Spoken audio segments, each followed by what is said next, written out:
Welcome to The Weekly Trend, a podcast for navigating the markets through the lens of technical analysis.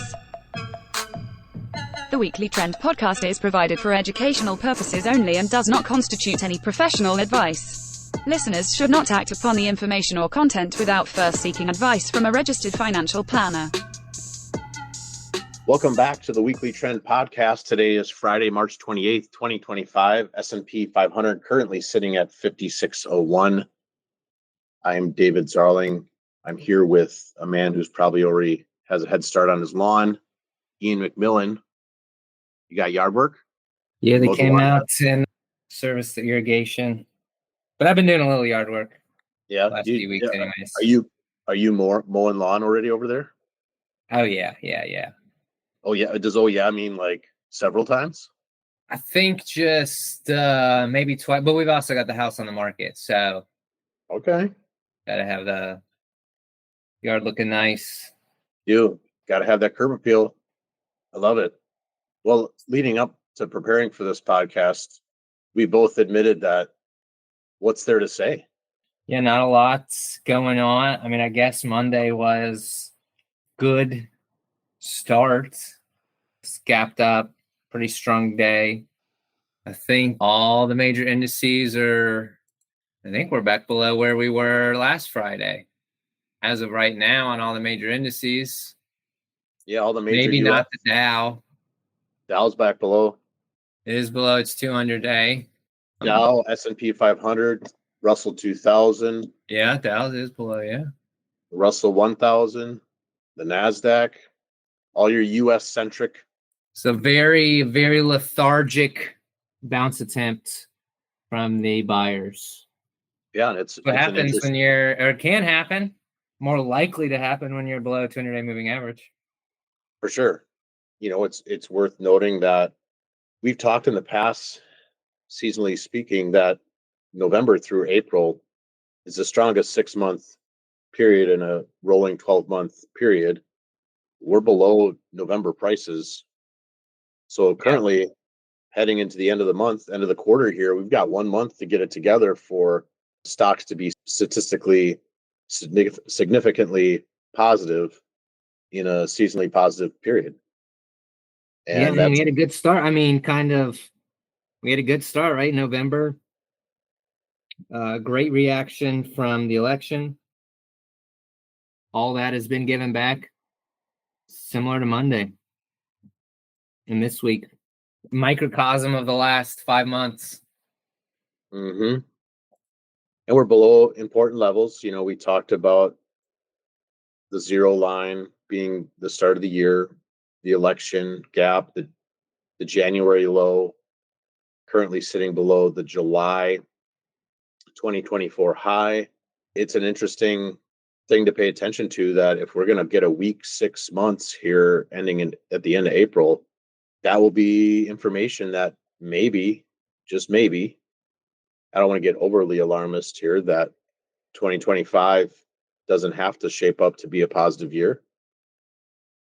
But we'll see. I mean, time will tell. We have to get back above. It's just simple math. It's just simple numbers. You've got to get back above important levels.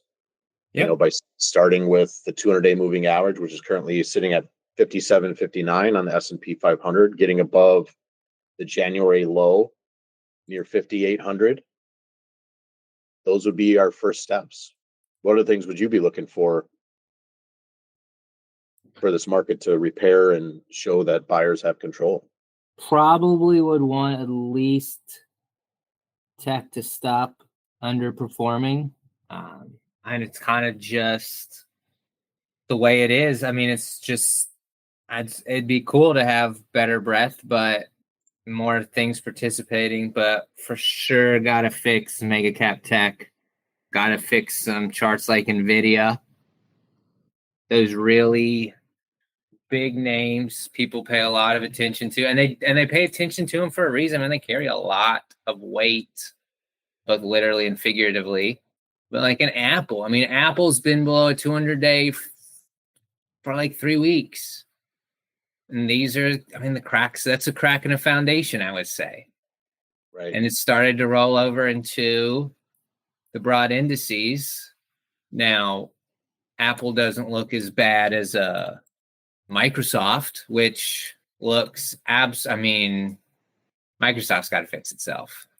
2021, 2023, Microsoft got a lot of attention like Apple did because it is, as you know, it's higher weighted in the S&P. Still super important though. I mean, it's 6%, still number 2. I take that back. It's 3 now. Nvidia's number 2. We just talked about that. Nvidia, not a great chart. Well, I think It's you going to bring be a up a good headwind. point.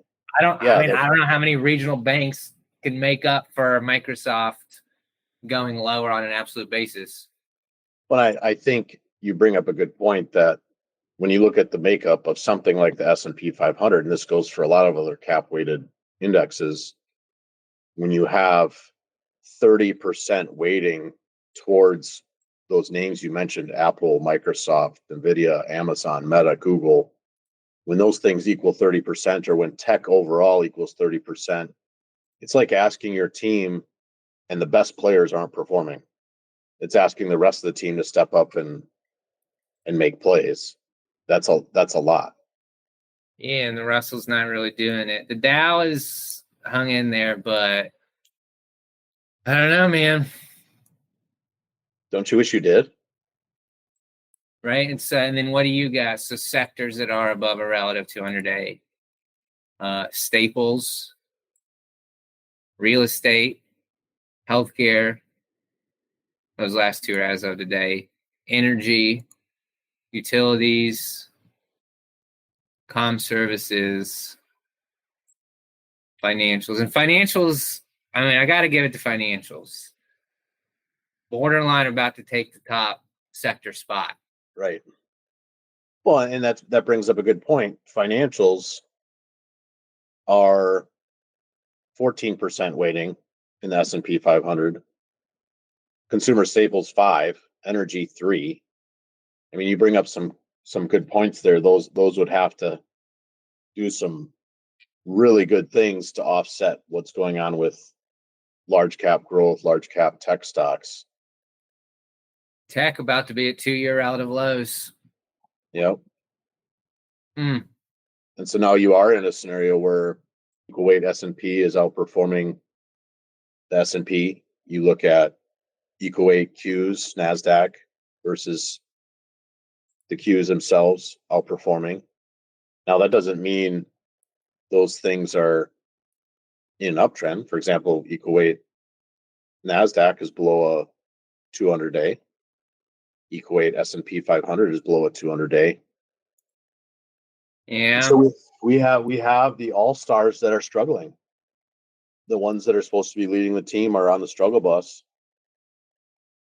Going to be pretty hard for those cap-weighted indices to do well with that type of environment. It is interesting. I want your thoughts on pretty negative sentiment out there.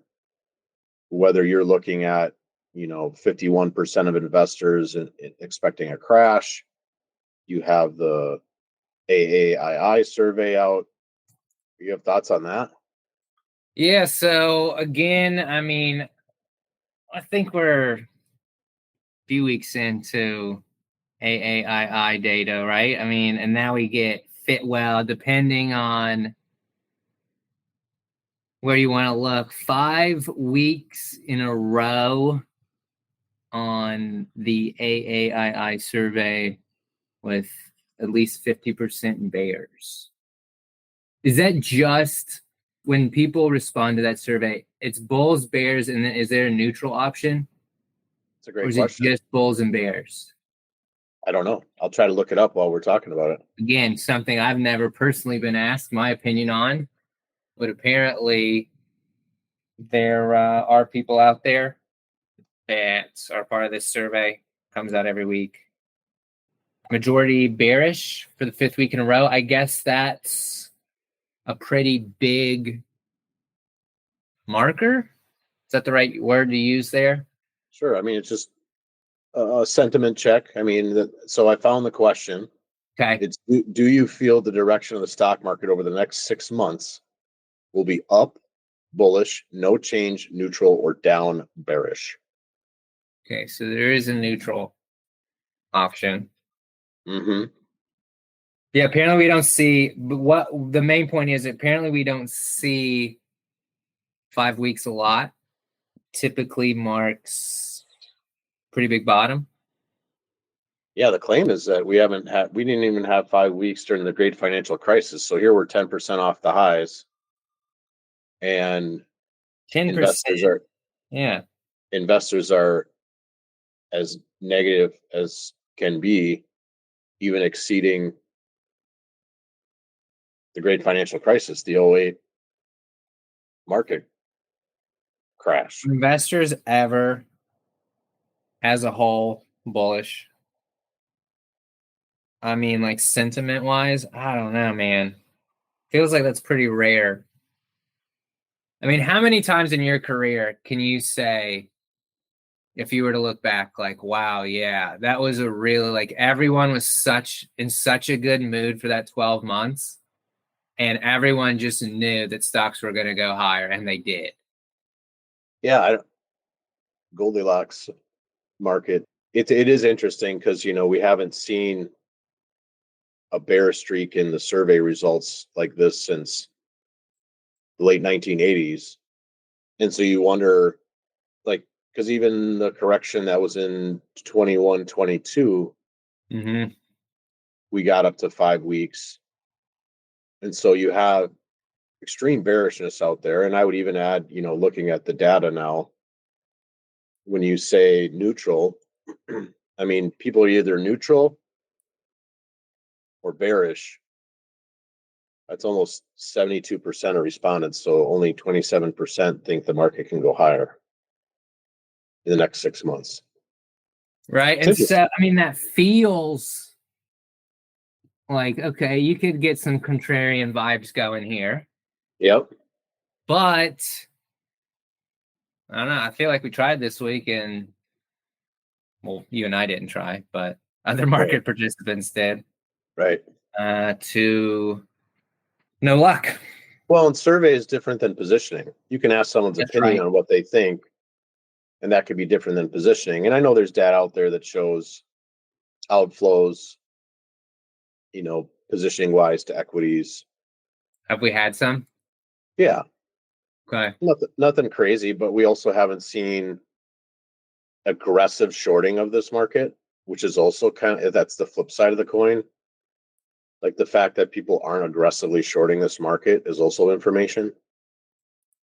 And that's typically how bull markets end, is when people stop shorting it, because all shorting is future buying fuel. So it'll be interesting to see the put call ratio after this week, to see if that has spiked higher, if there is actual hedging going on.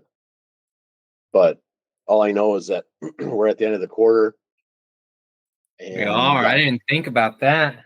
And we got 1 month to get it together to keep the Have you dressed your windows?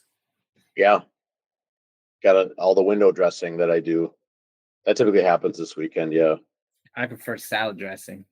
Salad dressing. Flavor? I was on a big, like, Italian vinaigrette for like a few years. Now I'm kind of just back on ranch. Yeah. To be honest, I've been pulling the ranch out of the refrigerator a lot more often lately. Both very indicative of what a Macmillan would choose. Italian and I don't know, what is ranch? Is ranch? I mean, what would be Irish or Scottish salad dressing? They don't eat salad. Do they just not have salad dressing? Potatoes right out of the ground. Stereotypes. How did we live without them? We really don't. I mean, can't. No one does. No one does. It's a natural human bias. And so we'll see. I mean, we've got this negative sentiment out here. We've got breadth, using something like bullish percent, 40s. Yeah. We've got, I know you had the breadth workbook this week, and we don't have advanced decline lines at new highs. So there's no divergence. There's no positive divergence there. Or I should say, we have a fair amount of sectors in stocks, whether you're looking at the NYSE with, percentage of stocks above a 200-day, percentage of stocks above a 50-day, those don't look all that great. And in fact, NYA, the New York Stock Composite, maybe that's one we should be looking at. That still is above. Isn't that fascinating? How is that the best looking index? Yeah. So the NYA is above its 200-day, and I think that's notable. It is. And that the NYA has ADRs in it, right? You've got some international in there, and that's true. When you look at international stocks, they're still above 200 days. You look at VEU, the All World ex-US, still above a 200-day. Yeah, significantly. They look significantly better. I'm not saying they haven't had some short-term weakness, but right. So a lot of this remains a U.S. story, which most investors are U.S. centric. Makes sense if you're living in the U.S. Now, there's other areas, obviously, and so we'll see. I mean, I know we still have like India below a 200-day. There's plenty of international measurements below, but there's also quite a fair amount that are not. And so we continue to see strength out of international stocks. What about other things? Commodities, crypto, bonds? Crypto still, if you're looking for Bitcoin to be your risk on, risk off canary, and I'm not saying that's a terrible choice. I think it's a pretty good measure of are people willing to get involved in some higher beta assets or not? And the answer continues to be no at least from the crypto messaging. Mm-hmm. Bitcoin still, right? We had this very clear neckline around 89, 91,000, broke, kind of made a one attempt to get back up there. That was early March, and it's still kind of still an upward sloping 200-day. Chart's a little bear flaggy if you ask me. So, right? It's simple. We have not reclaimed that neckline, and so can't go higher until that is accomplished. Yeah, you can't go higher until you stop going lower. Ethereum's been terrible. Sounds like a Yogi Berra quote, but it's true. So Bitcoin below a 200-day, international stocks for the most part above a 200-day, but weak this week. Weak along with U.S. stocks. You got the NYA on the other hand above a 200-day. It's a little bit of a mixed bag. You don't have overall shorting in this market. We'll see if that changes. We still haven't had what we would call a downside flush, where we get a 80 or 90% downside day, or a few of them assembled together. And I would say that would really drive pessimism through the roof if we did get that, and likely trigger some hedging and shorting going on. Time will tell. Yeah, still, you still got a few stocks out there that are bumbling around. Right, you talked about energy earlier. AT&T, all-time highs last couple days.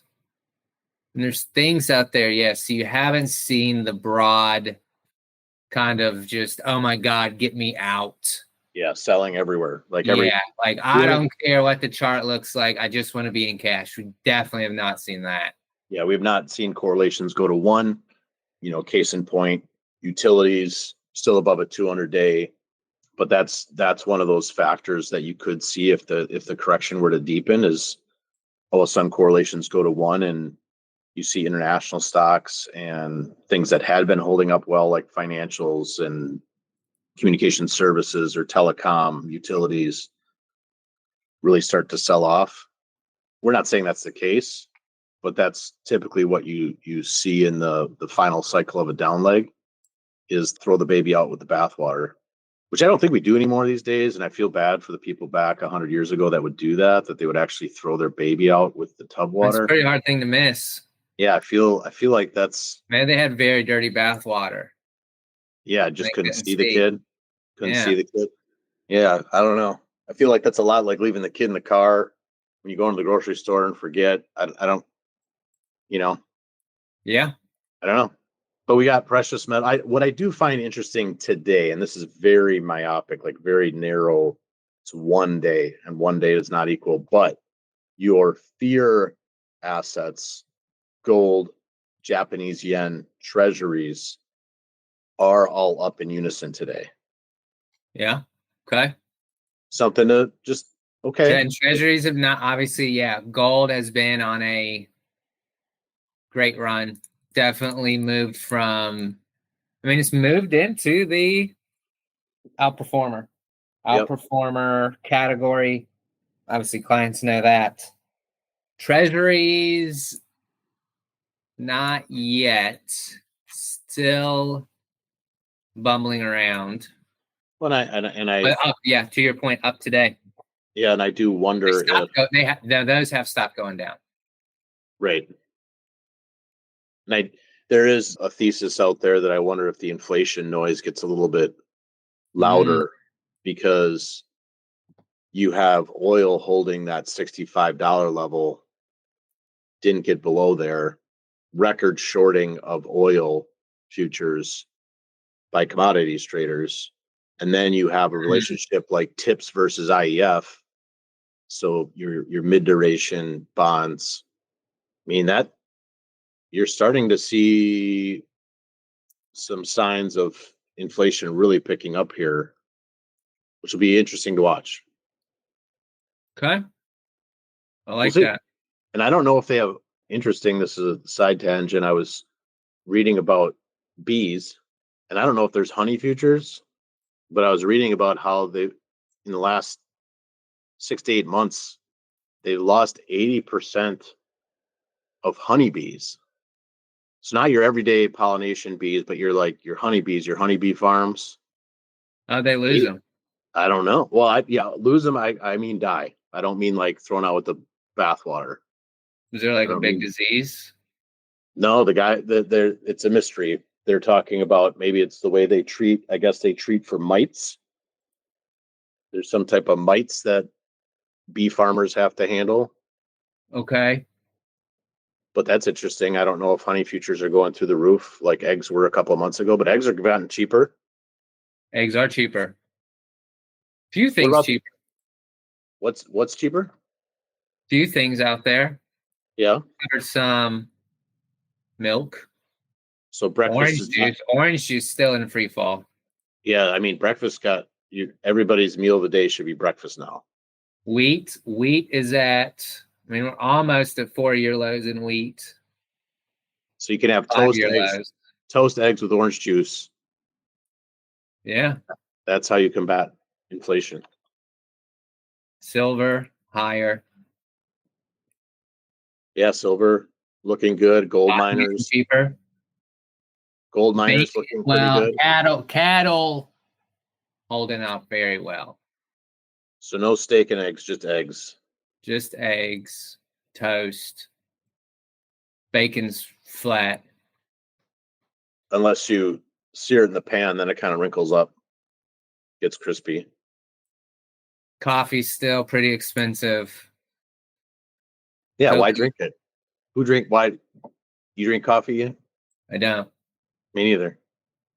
Is that the hot take? Is that the most overrated beverage? Are we gonna just offend 80% of our listeners? I'm sure people over 50 won't be offended. My dad drank coffee a lot growing up, but people that my wife loves it. She's addicted. She's not addicted. She has 1 coffee a day, but it's definitely like her thing. She's got to do it. Y'all have like a Keurig at home? Does your wife drink coffee? Oh yeah.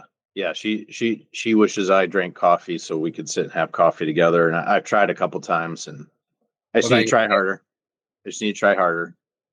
Because here's the deal: I like the smell of coffee. I like even like throw a coffee bean in my mouth and crunch on it. That's cool. But like to sit and drink 12 ounces of coffee, I'm just not. Maybe I got to start with 1 ounce. 1 ounce of coffee. Or like a coffee mug.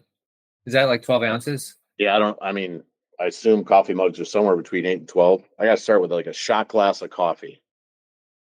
I think the reason I don't like it is because it's a subconscious thing. My 8th grade English teacher, I'm not going to say her name. I do remember her name. Uh-oh. What we got here?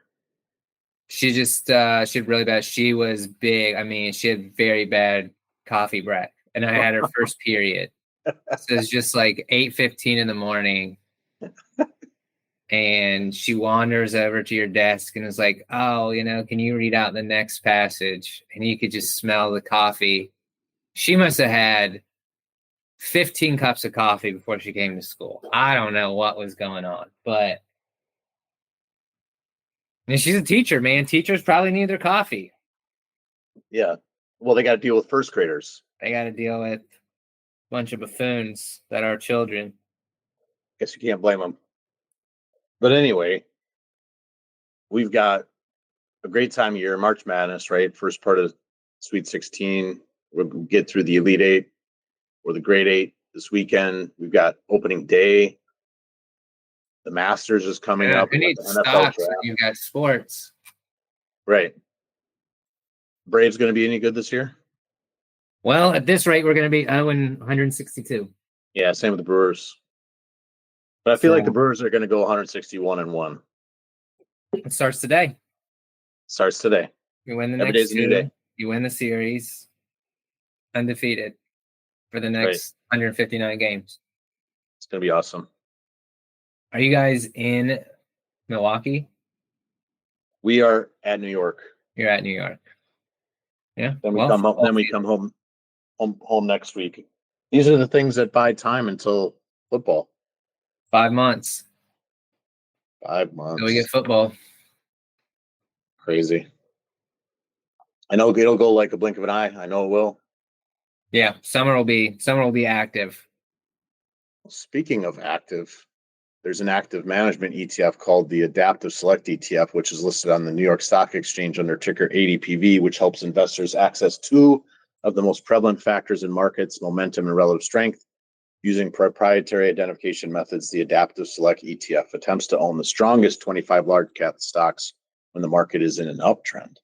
And since not all market environments are the same, Adaptive Select seeks to prevent extended declines by moving to short-term treasury bills and cash during long-term market downtrends. Investors can find out more, including how to invest in ADPV, by visiting adpvetf.com or calling 1-833-880-5200. As always, investing involves risk, including possible loss of principal. ADPV is distributed by Quasar Distributors, LLC. Kind of amazing that there's can be different market environments. And different market environments. How about that? And really, until we have a different market environment, this is a sidestep market, right? We talked about last week about parking the car and not being involved in driving in a snowstorm. It's kind of where this market is at. Can it come back? Absolutely. We have to start with using the S&P 500, reclaiming 5650. Then we need to reclaim a 200-day, the election gap, the January low. I mean, really got to get above 5,800 on the S&P 500 until we can say, hey, remember that correction, and we got the S&P higher. But I do think we're in this prove it type market where you have 1 month left in the 6 month period to be positive for that 6 months. And we're currently not there. Can happen. Definitely could happen. I mean, we've seen charts out there that show the average correction from a 52-week high for the S&P 500 is already minus 20%. So index down 10, wow. Average stock within it, average drawdown is about 20. So we'll see. We'll see. We could be higher next week and above those levels. Would happily love to participate again. But right now, not a need to participate until that happens. Anything else you want to cover before we wrap this one up, Ian? No, I think you said it best. We are definitely in a period where the S&P needs to prove it can do something. To use your analogy, can't get back on the road just because it stopped snowing for an hour at this point. I think we're going to have to see a few hours of clear skies. Like a Monday, right? Stop snowing on Monday. Right. Blizzard rest of the week. And now we're worse off than where we were a week ago. So snow's only gotten 3 inches higher over the last week. Yeah, wait and see. Gotta wait and see. Completely agree. We appreciate everybody listening. Give us a high ranking on your platform of choice. Share it with your friends. That's a compliment to us. And we'll be back next week. Have a great weekend, everyone.